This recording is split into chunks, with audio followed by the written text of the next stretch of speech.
Winter is upon us, so it's time to bring out the big scarf, the beanie, and generally rug up warm. However, this winter, that might not be the case. If your idea of an ideal chilly season is cozy nights in under a blanket, seeking out roaring fireplaces, and a smattering of snow even away from the slopes, it's bad news. Winter 2021 is likely to be warmer across much of Australia, including the major capitals. There could even be a risk of bushfires in some areas. Conversely, increased rain for much of Australia will be very good news for some areas that continue to see rainfall deficiencies, although that moisture will be lacking in the south and west. Looking back, autumn was the coolest for much of Australia since 2015, with inland New South Wales seeing temperatures a few degrees below average.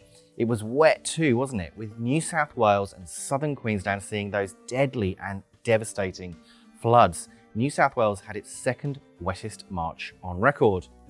However, much of southern Australia actually missed out on the heaviest rains. In parts of Victoria, Tasmania and South Australia, soil moisture levels are below average.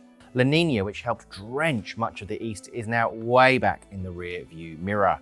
The El Nino Southern Oscillation, that's La Nina and El Nino, one of our biggest climate drivers, is currently neutral.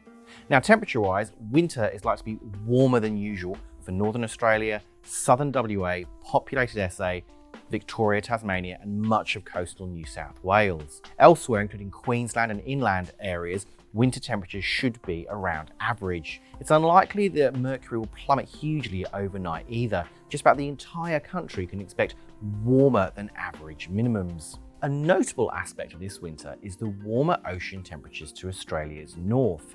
That is likely to lead to some moisture being directed initially to the top end. That could result in a wetter than average dry season. But as it is indeed still the dry season, rainfall totals won't be that high. A generous wet season in the NT has resulted in significant vegetation growth, and that could lead to an increased bushfire risk for areas around Darwin for the next few months. Now, that moisture could funnel its way from the north down through the continent. June to August should see above average rainfall across the NT, South Australia, Queensland and New South Wales. More average conditions or even drier weather is a distinct possibility though for Victoria, Tasmania and Western Australia away from the tropical north. Forecasters have said this was consistent with observations from the past 20 years which showed a trend towards drier than average conditions in Australia's south during autumn and early winter. It's still winter, it's still going to be brisk, and you'd be advised to find your scarf, but maybe not as brisk as some other years.